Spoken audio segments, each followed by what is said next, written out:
Fait qu'on est toujours au camp de sélection, la deuxième étape du camp de sélection de Football Québec, de Team Québec, dans le fond, avec les coordinateurs offensifs, Pierre, Alex, surprenant, les deux coordinateurs. Les deux coordinateurs. Pas le coordinateur offensif. Fred, es-tu rendu coordinateur pas offensif? encore, non. Ah, c'est ça, exact.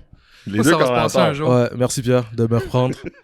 Alex, surprenant, coordinateur offensif, le seul, parce qu'il n'y en a pas deux, Pierre. Ouais, c'est ça. Aussi coordinateur offensif aux Stingers de l'Université Concordia. Et Fred Mercier, coordinateur défensif, parce qu'il y a besoin d'un coordinateur défensif, Pierre. Il s'occupe aussi de la D-line à Bishop, si je m'abuse. Exact. Fait que c'est ça, on est là au camp de sélection. Aujourd'hui, il y a tantôt, là, d'ici comme 1h30, en tout cas 1 heure environ, les kids vont sortir, on va avoir une pratique, c'est le camp de sélection. Là, vous sortez là, juste maintenant d'un meeting que vous avez eu avec les kids. Là, on a commencé à insérer le playbook, là, tu sais. Mais là, c'est une question large, puis au fur et à mesure, on va probablement trouver un sillon, là, tu sais. Mais c'est comment, à date, c'est quoi les challenges à date de coordonner à Team Québec? Ben, je dirais déjà que l'expérience, pour moi, elle s'améliore versus 2019 grâce à la pandémie. Ça fait bizarre, mais le fait de connaître Zoom maintenant fait en sorte que, tu vois, mardi soir, on a tu fais encore des meetings sur Zoom. Ouais, Okay. quand on n'a pas le choix. Mais non, mais rapidement, si j'explique le contexte, c'est que, tu vois, mardi soir, on a vu les carrières en meeting sur Zoom. Jeudi soir, offensive et défensive, on a eu des meetings d'install. Puis ça, c'est quand même une grosse différence avec le passé où, mettez-vous dans la peau des kids, tu arrives ici le matin, un peu nerveux, un peu anxieux, puis là, tu te fais expliquer la patente, puis là, tu rentres dans ton meeting offensif-défensif, on te garoche carrément, pour ne pas dire un mot plus vulgaire, un playbook, tu sais, puis là, boum, tu sors dehors, il faut que tu joues. Fait que ça, c'était un contexte que je jugeais très difficile, tu sais, puis que je critiquais personnellement dans le passé. Mais là, maintenant, on connaît Zoom, donc même si on essaie d'éviter les meetings sur Zoom, là, dans ce cas-ci, c'était vraiment pertinent. D'avoir des joueurs aux quatre coins du Québec, tu pouvais pas les faire déplacer, là, c'était ça. Là. Exactement. Ben, c'est du temps qu'on n'aurait juste pas eu si on avait fait ça comme on avait fait dans les années avant. Là. C'est ça. Toi, défensivement, justement? Ben, défensivement, je pense que c'est la même chose à l'attaque. C'est dans les tournois de même en général. Ce qui est dur, mais le fun aussi en même temps, c'est un beau défi. C'est juste, tu te retrouves à rassembler du monde de partout à travers le Québec qui ont joué des niveaux différents. T'sais, dans le temps, il y a du monde qui ont joué du football à 9, il y a du monde qui ont joué en D1, en D3. Puis, tu sais, cette année, on a décidé de charger un peu plus nos installs pour le premier camp, pour la deuxième phase. Fait qu'autant que c'est un défi de s'assurer que tout le monde est sur la même page, autant que c'est motivant. Puis, c'est un beau défi d'essayer de faire comprendre ça à du monde. Justement, il y en a qui pognent ça vite. Je dis ça, peut-être que ça sera pas on ça. Va le voir tantôt, on va s'en reparler tantôt, ouais, c'est ça. Mais c'est ça. Fait que je pense que ça tourne beaucoup autour de ça. Là. Ça passe tellement vite. Quand tu joues, on le sait, on coach. Tu as une saison, tu as un off-season, tu as tout le temps du monde pour installer tes affaires, pour tweaker des techniques. Là, on est là, on les garoche, c'est 2 jours, pif-pouf. Puis... on oublie qu'ils sont jeunes aussi. On oublie qu'ils sont jeunes. C'est quand même un tournoi de moins de 18 ans. T'sais. Absolument. Puis j'allais dire on oublie, mais je suis sûr que vous ne l'oubliez pas. Là. C'est du football à 3 essais pour la plupart de ces gars-là pour la première fois de leur vie. Là. Pour tout le monde, sûrement. Comment... Ouais, c'est ça. C'est pour la plupart, pour tout le monde. Ouais. C'est quoi, à quel point vous mettez l'emphase là-dessus? Comment vous l'expliquez? Mettons, y a-tu un crash course qui est fait à ces gars-là? Y a-tu... Ben, tu vois, Real Talk, il y a un carrière qui m'a posé la question. Hey coach, est-ce que c'est 3 essais? T'sais, donc, oui, puis je me disais, my bad, je ne l'ai pas dit avant, mais oui, c'est 3 essais. Fait que, offensivement, c'est sûr que ça va vite. Puis c'est sûr que là, les autres, ils aiment mieux ça probablement parce que c'était un down de moins à défendre. Mais nous, offensivement, le challenge, c'est que si tu te mets dans le trouble sur premier et 10, t'es en 2 et long, puis c'est là que ça devient plus exotique, puis que ça bouge plus, puis qu'il y a plus de variété. Puis ça, c'est un univers que les kids n'ont pas vu. Donc, je pense que pour eux, juste mettre les yeux en chaque down sur les sticks, puis de voir dans quelle situation je suis en ce moment, c'est quelque chose que c'est un réflexe, on en a parlé as a staff, c'est un réflexe qu'il faut qu'on développe dès aujourd'hui, parce qu'ils ne sont pas habitués de faire ça avec raison. Là, non, ils ne l'ont jamais fait. Puis c'est plus facile à dire qu'à faire. C'est un clou qu'il va falloir qu'on martèle à travers toute la fin de semaine, parce qu'on a bien beau dire hey guys, jouez bien la situation, puis un deuxième essai est long, c'est pas la même affaire, mais de dire ça sera pas assez, il faut qu'on mette l'emphase là-dessus. Puis non seulement ça, après, il y a des problèmes qu'il faut surmonter offensivement, mais juste ne serait-ce que de s'aligner à une verge défensivement, si on le fait pas, on est offside à chaque fois. Là. Fait que de se faire caler pour une niaiserie de même, ça peut nous coûter peut-être même le tournoi. Fait que c'est important, je pense, d'adresser ça tôt, puis d'être sûr que les kids ils comprennent ça pour la suite. Là.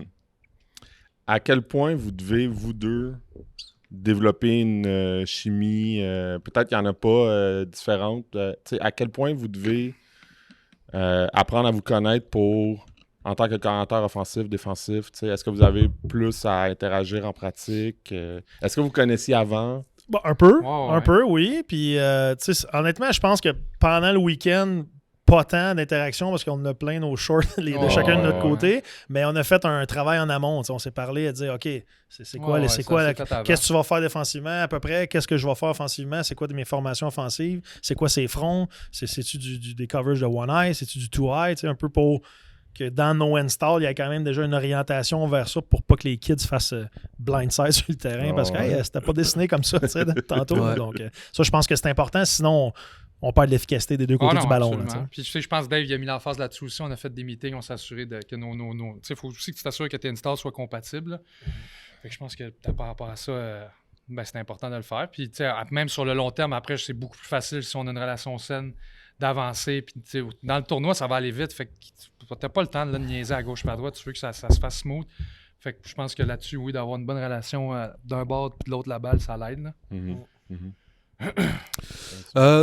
Je sais que Fred, t'as coaché déjà, t'as déjà coordonné la défensive. Les U16, oui. Ouais, U16. Ça pète, là, juste avant. 2018, je pense. 2019. En 2019. Alex, est-ce que toi, t'avais déjà coordonné à Team Québec? J'ai été coordonnateur offensif dans le même rôle avec la même équipe en 2019 avec Dave. Okay. On s'est incliné en finale contre Saskatchewan. Ouais. Puis l'année précédente, alors que j'étais encore à Saint-Jean, j'étais coordonnateur des unités spéciales puis entraîneur des demi-défensifs avec le U16, toujours avec Dave aussi, où on avait gagné l'or au tournoi U16 du Eastern Challenge. Là, c'est la deuxième fois que vous coordonnez dans ce tournoi-là. C'est quoi qui a changé dans votre approche? Si quelque chose a changé. Honnêtement, c'est pas tant au niveau X et O, je te dirais. Moi, c'est plus, je pense, puis ça a été un mot d'ordre aussi dans un meeting de staff, puis même qui a été adressé à l'équipe dans notre premier meeting d'équipe ce matin. C'est que là, on cherche des kids sérieux. Ça peut avoir l'air ultra banal ce que je dis, mais en réalité, puis évidemment, on lancera personne en dessous de l'autobus, mais on a manqué de sérieux, puis on a manqué de maturité en 2019. Puis ça a fait la différence entre gagner un tournoi ou perdre en finale. Straight up. Moi, je pense pas qu'il y avait une équipe qui était plus talentueuse que nous à Kingston. Puis on a perdu parce que les gars, je veux pas dire que c'est un camp de vacances, mais il a manqué d'engagement. Fait que, moi, ça a été un mot qu'on a dit à l'équipe ce matin. Ça a été quelque chose que dès mardi soir, j'ai parlé au carrière. Je veux voir un niveau d'engagement A1, puis après ça, je veux voir, n'hésite pas à poser des questions, faut que tu comprennes.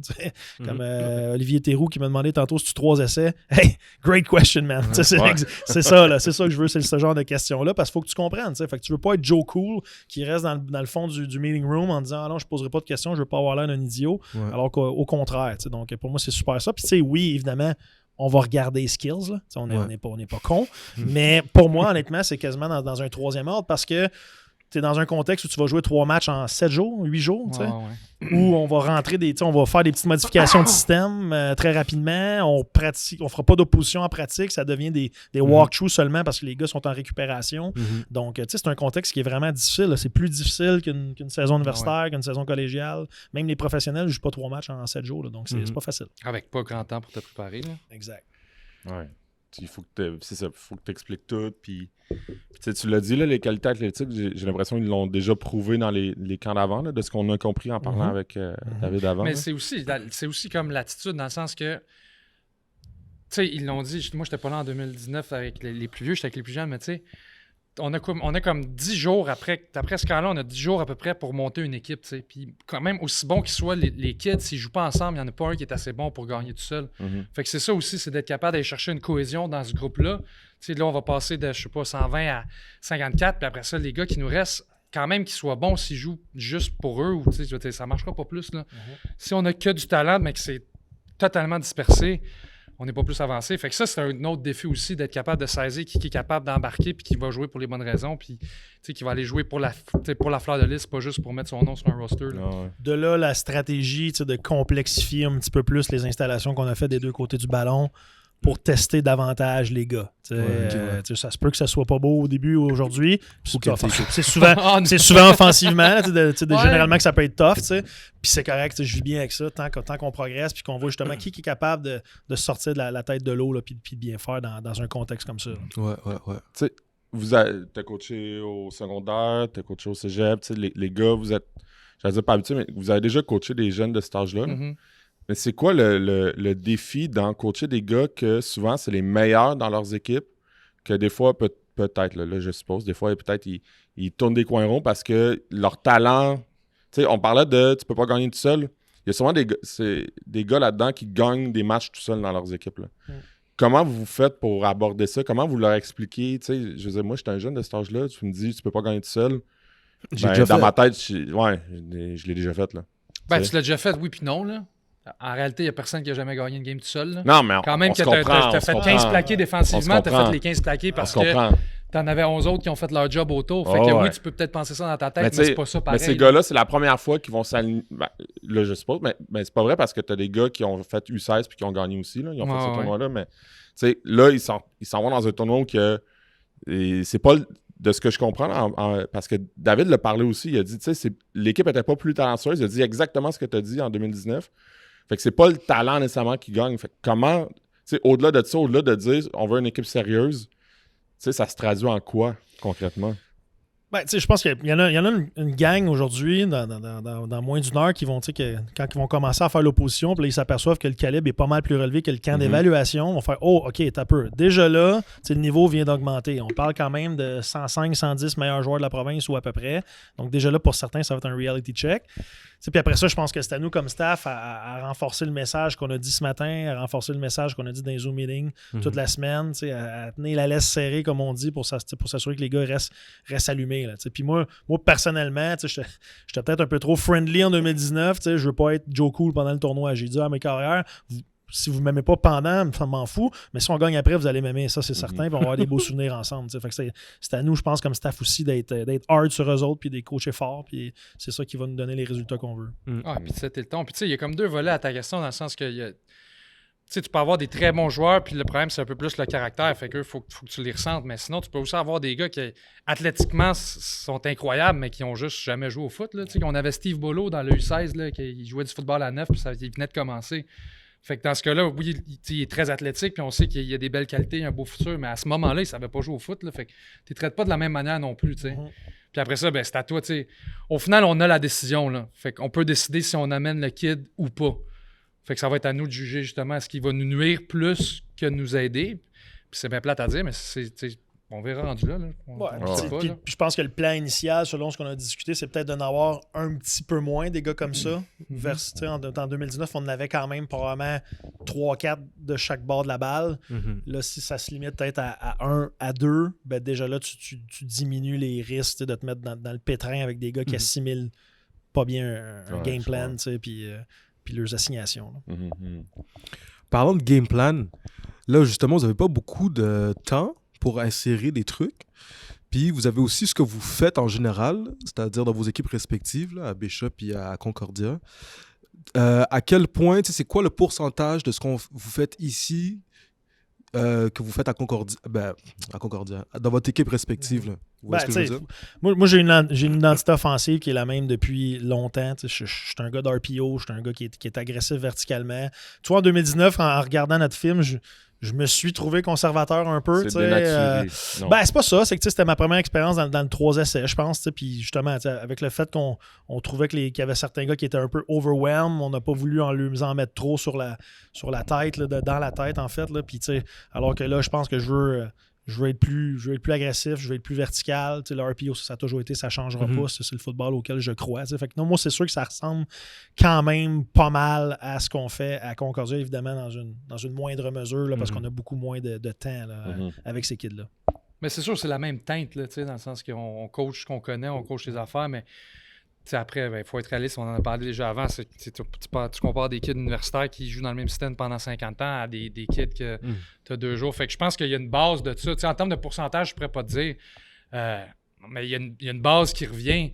Il y a de la manière la structure, elle revient, tout ça. Mais après ça, sais, je sais pas, vous, offensivement, mettons, des option routes à 3 options. Nous, il y a bien des affaires qui... L'essence reste la même, mais c'est bien plus simplifié. Là. On va essayer de trimer ça vers le bas. À place de donner 3 options ou 4 options à DN, ben, ça va être 2, même affaire pour un linebacker. C'est comme juste plus... Dans la limite du possible, simple. Ouais. Je pense que les philosophies, comme il dit, on fait ce qu'on aime, on fait ce qu'on connaît. Puis après ça, mettons, offensivement, au niveau du personnel, ça va dépendre. Comme là, en fin de semaine, on va-tu voir qu'on est très, très 5R ou on va s'apercevoir qu'on a des gros receveurs qui peuvent jouer tight end. Ça, c'est des choses qu'on fait à Concordia que j'aime bien faire également. Fait que ça, c'est tous des gars qu'on va tester durant le week-end qui va un peu dessiner. Mais à la fin de la journée, la philosophie ne change pas. Que j'aille un tight end ou que je sois en 5R, on va faire du RPO pareil. C'est un peu le même vibe derrière tout ça. Mais à cette heure, comment on peut le faire de façon... pour être le plus efficace possible, en mettant les gars dans la meilleure position possible. Je pense que c'est aussi notre job après ça pour mettre les gars dans la bonne chaise. Pierre? Parlez-nous de vos coachs. T'es coach en offensive, t'es coach à la défensive. Comment vous développez encore une fois cette chimie-là, mais c'est quoi que vous essayez de bâtir ensemble? C'est quoi vos objectifs? Ben, tu vois, moi, je suis un peu chanceux. Mon coach d'O-line, c'est mon boy, Carl Mongeau, avec lequel je travaille déjà à Concordia. Fait que, je ressentirais pas le besoin trop d'aller dans ces meetings d'O-line, je suis certain, parce que ça fait déjà 3 ans qu'on travaille ensemble. Je suis chanceux encore une fois parce que Guillaume Rioux, c'était mon coach de receveur également en 2019 ici. C'est un gars avec qui j'ai joué back in the days. Fait que, on a déjà une bonne relation. Fait que, ça aussi, il y a une bonne relation de confiance. Je suis en charge des carrières. Puis, tu vois, avec les running backs, on a le coach mentoré qui est Kenny Charles, dans le fond, avec lequel je vais travailler vraiment main dans la main. Fait que, je te dirais que Kenny et moi, on va être ensemble pas mal dans tous les meetings. On va unir carrière et running back pour travailler ensemble parce que pour lui, c'est lui qui est le challenge. En fait, c'est qu'il connaît moins un peu ce que je fais offensivement. Fait que c'est mon rôle à moi de le prendre sous mon aile puis d'y montrer comment on veut faire les choses. Yeah. Ben, ça fait partie d'un autre défi, ça, dans un sens que d'arriver là puis de coacher avec du monde. On a tous des systèmes différents, on vient tous de des places différentes, on a toutes des mentalités différentes. Fait que d'être capable de s'aligner rapidement puis de s'entendre avec le coach, c'est un défi. Ça se fait toujours relativement bien là, dans les 2 années qu'il y a eu de l'expérience avec ça. Ce qui a été un peu plus dur, pas défensivement, c'est qu'on a changé, on a perdu notre coach des D-line. No offense, je trouve personne en deux de boss, it's all love. Mais on a perdu notre coach des D-line récemment, fait qu'il a fallu qu'on s'ajuste. On a comme mixé les cartes un peu. Fait qu'on est comme en train de réapprendre ça un peu. Mais tu sais, ça va très bien. Là. Ça va très bien. Je pense que en ce moment, de la manière qu'on a splitté, je donne un peu plus de place à Louis parce qu'on a beaucoup de choses dans le front. Fait que je suis plus impliqué en ce moment dans le front. Mais je pense qu'en ce moment, on a un très beau groupe de coachs. Puis Louis s'occupe de... Ben, c'est lui, je vais déléguer un peu plus à la tertiaire parce qu'on a beaucoup de choses à avoir dans le front. Puis surtout, c'est là où on a changé. Bob Urtubise vient juste de prendre la place de D-line. Fait que juste d'encadrer ça. Puis Ton coach de linebacker, c'est... C'est Khalid, c'est le gars qui va exact. Fait que, c'est ça. Fait que, dans le fond, on vient de rechanger, on vient d'avoir un nouveau staff, mais ça va bien. C'est correct. Non, mais c'est cool. Puis c'est la beauté aussi, je trouve, de Team Québec, dans le sens que on coach pour le foot, on coach pour aller gagner, mais après ça, c'est le fun d'être assis dans les mêmes classes de jaser foot avec du monde de partout parce que tu t'en prends, t'en laisses, puis on a toutes nos manières, mais après ça, c'est le fun d'être ouvert puis d'écouter ce que les autres ont à dire. Puis toi, tu fais ça de même, puis si. Fait qu'à ce niveau-là, c'est super intéressant aussi. C'est jusqu'à un moment donné, en tant que coordinateur, il faut splitter puis dire checker les gars. On peut pas donner raison à tout le monde, non, mais ça reste que les discussions qu'on a sont super intéressantes, puis c'est le fun, puis c'est une belle expérience pour ça aussi. J'ajouterais à ça aussi, Louis Leclerc, c'est un préparateur physique. Guillaume Rioux, c'est un préparateur physique. On est dans un contexte où on va faire un camp de 7 jours qui précède 3 games en 7 jours. Ouais. Fait que, tu sais, ta gestion de volume est huge. Là. Ça, ces gars-là, ils ont fini leur camp de printemps, ça ne fait pas si longtemps. Non, c'est ça. Là. Fait que, il faut qu'on soit smart dans la façon qu'on va les... Parce que là, c'est sûr, quand on va tomber à 54 puis on va arriver... tu sais, là, en fin de semaine, on est all out. Il y a des reps en masse, puis c'est pas grave parce que les gars, après ça, ils ont du temps pour récupérer. Mais à partir du 1er juillet, tu as une semaine de camp pour tomber à 40. Fait que là, tu n'as pas les mêmes numbers. Fait qu'il faut que tu coupes tes reps, il faut que tu gères la fatigue. Puis parce qu'il faut que tu arrives en forme pour piquer, pour jouer 3 games en 7 jours. Encore une fois, je reviens sur le contexte. Tu ne veux pas les brûler non plus. C'est ça. Tu trouves le juste milieu entre les pousser, puis que ça ne soit pas un walkthrough pendant une semaine, là, parce que tu arrives flat au camp, mais en même temps, tu ne veux pas qu'il arrive là, puis qu'il y a les jambes mortes, puis que ça ne court pas. Fait que ça, c'est... Moi, c'est là que j'aime demander l'opinion des préparateurs physiques. C'est quoi ton feeling là-dessus? Là, parce que avec mon bac en admin, moins ma tasse de thé. Là, fait que trust the experts. Là, non, effectivement, c'est un bon point. On va y aller avec les petites questions qu'on avait préparées pour vous, les gars. On va pas y aller, on va y aller à la bonne franquette, une par une. Qu'est-ce que vous remarquez en premier chez un athlète? Là, on est dans un camp de sélection. Là. Qu'est-ce que vous... Là, tantôt, là, mettons, ils vont commencer à jouer. Là. Ben, c'est sûr que le sizing, là, ils n'ont même pas couru encore, tes rencontres, tes voix, c'est la première affaire que tu vois. Fait que t'es-tu grand, t'es-tu gros, t'as-tu des longs bras, whatever. C'est la première affaire qui saute aux yeux, t'es pas vu bouger encore. OK. Fait qu'à mes yeux, me semble, ça serait ça, je sais pas. Ah, puis après ça, c'est rapidement, avant que tu fasses du film, c'est les gars qui vont faire des jeux. Tu veux pas que tu remarques aussi. C'est qui le receveur qui fait le gros catch contesté, c'est qui le carrière qui squeeze la balle dans le seam, c'est qui le DB qui fait un jeu sur le ballon. Ça va être les premiers gars qu'on va voir, mais on filme avec 4 caméras en fin de semaine, donc on va être good. Est-ce que vous avez des un wide drones? tête? Non, je sais pas, c'est Rick qui gère ça. Je pense pas qu'on a des drones, mais ça, c'est le nouveau trend. Parenthèse, ça change une vie, ça. Droner une pratique ou un match, c'est comme Madden. C'est carrément. On le recommande. C'est bon. C'est incroyable. Ah, c'est bon. Brad, si t'écoutes l'émission... Là, si t'as 4 drones, ça prend 4 chauffeurs. Ouais, mais... C'est des discussions à Concordia, fait que là, je lance un message à Brad. Exact. On dit que c'était bon, Brad. Ah, non, c'est ça, là. En tout cas, ouais. Pourquoi vous êtes ici, les gars? C'est une bonne question, tu sais, puis je vais commencer avec le négatif. On entend souvent parler négativement de la Fédé, tu sais, dans le sens les gens, tu sais, qui ont toutes leurs opinions sur le football, qui sont dans le civil, dans le scolaire, dans le collégial universitaire, tu sais, le monde va souvent... On a toutes les solutions. Je trouve, c'est ça. Tout le monde a les solutions, là, puis là, encore cette semaine, j'ai vu un post Facebook là-dessus, là, tu sais, parle-moi des problèmes des solutions dans le football. Tu sais, alors que la Fédé, tu sais, qu'il y a 2 ou 3 employés à temps plein, ils en ont plein le short. Fait que moi, j'ai comme un peu la Fédé à cœur tout le temps, puis c'est ma façon de donner du temps à Fédé. On n'est pas payé pour être ici. Donc, pour moi, c'est le fun de donner du temps. C'est le fun de rencontrer des coachs aussi. Ça, on développe notre réseau de contacts dans tout ça là-dedans. Fait que, moi, je pense que donner des heures à Fédé là, pour l'appuyer, puis si on est capable de shiner au niveau canadien, c'est vraiment ma raison. Il y a ça aussi. Il y a un peu d'orgueil là-dedans. Là. Je veux dire, ça reste le tournoi national. On a à se prouver, surtout que ça fait un bout qu'on ne l'a pas gagné. Puis on a prétendu pendant longtemps être la province la plus forte, mettons. Moi, je l'ai dit tantôt. Moi, j'avais le U16, on gagne beaucoup. Là. Ouais. Mais c'est vrai que le U18, ça fait quand même un bout. Mais c'est pas le même tournoi non plus. Non, le U16, là, c'est juste l'Est. À quel point l'Ontario prend ça au sérieux, je ne sais pas, honnêtement. Parce que pourtant, ils ont un bassin immense. U18, puis moi, j'ai vécu la différence. Fred va le vivre cette année. C'est pas le même vibe, c'est pas le même tournoi. Là, la première game, en 2019, on a joué à Manitoba. Ça a été un bon score, mais il était quand même venu pour jouer. Alberta, je pense que c'était 3e ou 4e prolongation. Il était big time venu pour jouer. Puis Sask, ils nous ont battus. Puis pourtant, c'était pas rocket science. Là. Ils n'ont rien réinventé. C'était du foot qui était simple, mais sound. Puis ils nous ont battus parce qu'ils étaient plus disciplinés, puis plus matures, puis plus sharp dans leurs assignations. Donc, c'est un tournoi relevé. Là. Puis là, cette année, le tournoi est en Colombie-Britannique. Moi, je m'attends à ce que BC soit solide. L'Ontario travaille sur leurs affaires. Ça va-tu être mieux cette année? Ils peuvent être très bons. Là. Fait que non, c'est un bon tournoi, c'est le fun. Toi, Fred, pourquoi tu es ici? Ben, je sais pas si c'est une bonne. La réponse facile, c'est parce qu'on aime ça puis on a envie d'être là. Puis un peu comme Soup, j'avais été surpris du volume. C'est quand même demandant d'être ici la première année que je l'avais faite. Ça coupe ton été en 2, puis t'es comme tout le temps on and off, t'es à cheval à quelque part, puis après ça, tu reviens, t'as pas grand temps, tu repars ta saison. Puis là, j'étais comme, man. Tu l'avais-tu fait comme joueur?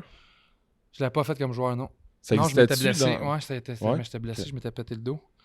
Fait qu'en tout cas, non, c'est ça. Fait que, genre, tout de suite après le tournoi, même si on avait eu bien du fun, puis c'était une super belle expérience, j'étais comme, ouais, c'est peut-être pas nécessaire. Puis, next thing you know, j'étais encore ici. Je pourrais pas te dire pourquoi, mais à quelque part, il doit y avoir de quoi qui est trippant, puis, je sais pas. Exact. Parce qu'on aime ça, man. Ah ouais, c'est pas correct, ça. Est-ce qu'il y a des joueurs, jusqu'à présent, qui ont retenu votre attention?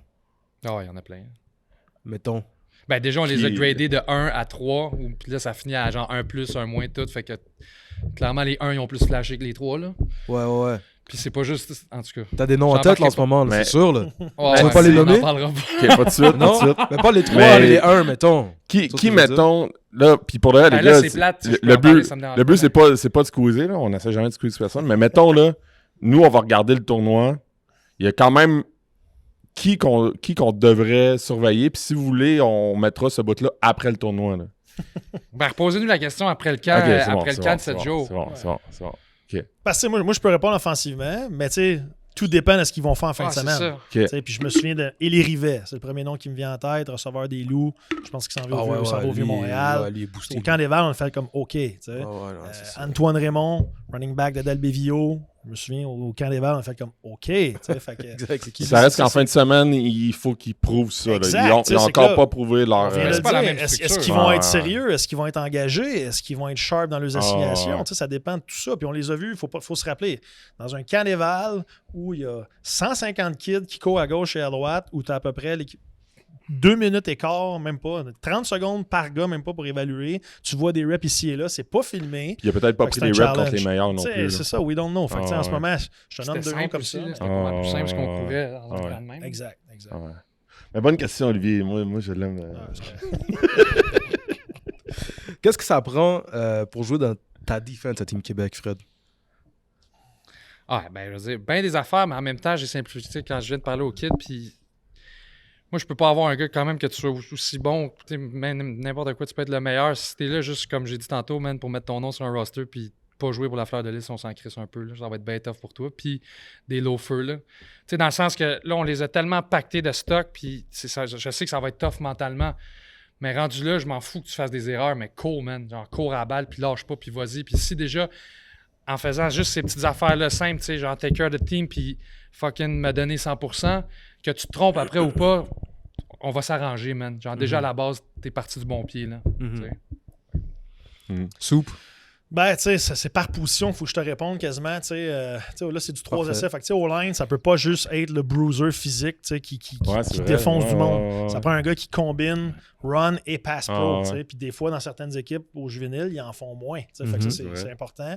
Une bonne combinaison. Tu sais, honnêtement, le 16 rendu là, on s'en fout un peu. Parce que pour moi, c'est pas qui va être le meilleur dans 3 ans quand on va les recruter à l'université. C'est qui est le meilleur cet été. Puis ça, c'est pas la même réponse des fois. Fait que ça, c'est clé. Running back, même affaire. Tu n'auras pas le ballon 35 fois par game. Oublie ça. C'est du 3 essais, c'est des quarts de 12 minutes. Impossible. Fait faut que tu sois capable de bloquer. Faut que tu sois capable d'attraper le ballon dans l'espace idéalement aussi. Fait que ça prend encore une fois 3 qualités. Receveur, c'est sûr que receveur, faut que tu fasses des jeux. On te lance le ballon, faut que tu l'attrapes, c'est con, mais c'est ça. C'est pas pire d'habitude. Ça l'aide. Parce que la réalité, c'est que dans mon système, je te demande pas de bloquer souvent. Fait que, s'il te plaît, quand je te le demande, fais-le. Fait que ça, c'est cool. Les receveurs, généralement, ils aiment ça pour ça. Ils courent des routes tout le temps. Puis, tu sais, corps arrière, à la limite, ça peut être taxant d'un camp de même, remarque. Là, mais corps arrière, faut que tu comprennes ce qui se passe. Puis oui, le bras, les qualités athlétiques, toutes ces affaires-là. Mais man, si tu sais pas ce qui se passe, genre, on est mort. Là. Passer du 3 essais parce que tu peux pas. Une erreur d'assignation, ça tue une drive. Straight up. Ça tue une drive. Là, 2 et 12 parce que t'as fucké up dans le backfield ou peu importe, on est mort. Fait que ça, c'est sûr que moi, je vais vraiment regarder qui est capable de processer l'information vraiment rapidement dans sa tête. Et oui, évidemment, faut qu'il lance, lance la boule à la bonne place. Là, sinon, ça se passera pas. Mais c'est ça. Mais ça, c'est sûr que même défensivement, mettons, au-delà du caractère puis tout, on veut des gars qui sont capables de communiquer, qui sont sound, qui sont capables de se placer, reconnaître des affaires, faire les bons calls aussi, parce qu'on va avoir quelques calls, mettons, directionnels, fait que, tu sais, de ne pas être gêné, comprendre ce qu'il y a devant toi. On en a parlé un peu tantôt, on va remarquer bien vite c'est qui comprend le football à 3 essais ou pas, là. Puis on n'aura pas le choix de garder ça, de considérer ça quand on va prendre la décision à la fin. Mais tu sais, c'est des affaires, tu as demandé ça à n'importe qui, c'est sûrement la réponse que tu aurais eue. Ouais, gars, c'est sûr qu'on en veut. Non, mais c'est ça. Non, mais tu sais, je sais pas, là, peut-être que tu cherches quelque chose de spécial pour tes joueurs. Là. J'ai commencé à checker le documentaire sur Brady hier. Là. J'ai checké juste les 2 premiers épisodes sur Netflix, sur Disney.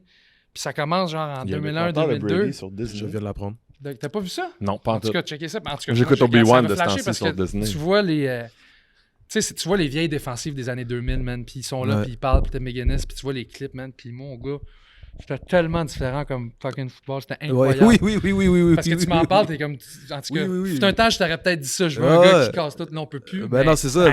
C'était tellement impressionnant à voir, en tout cas. Je me souviens quand j'étais petit, peut-être que ça va te rappeler de quoi, quand j'étais plus petit, il y avait le highlight de Peter Carrière sur YouTube. Ben oui, bro! Tu comprends ce que je veux dire? Mais ça existe plus. Un highlight de pénalité maintenant. Ouais, c'est ça, exact. Aujourd'hui, c'est comme flag. Tout un joueur.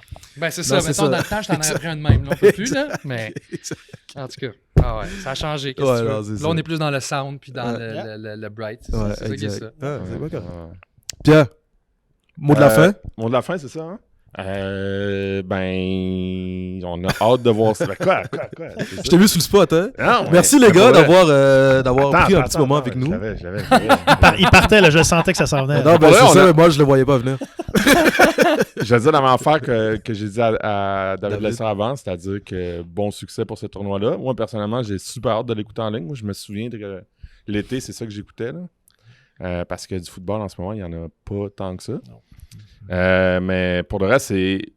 Moi, j'ai hâte de voir la pratique tantôt. On va rester pour la pratique. On va rester pour la pratique. Mais j'ai hâte de voir ces jeunes-là qui on en parlait à Dave après avoir enregistré, que sont comme...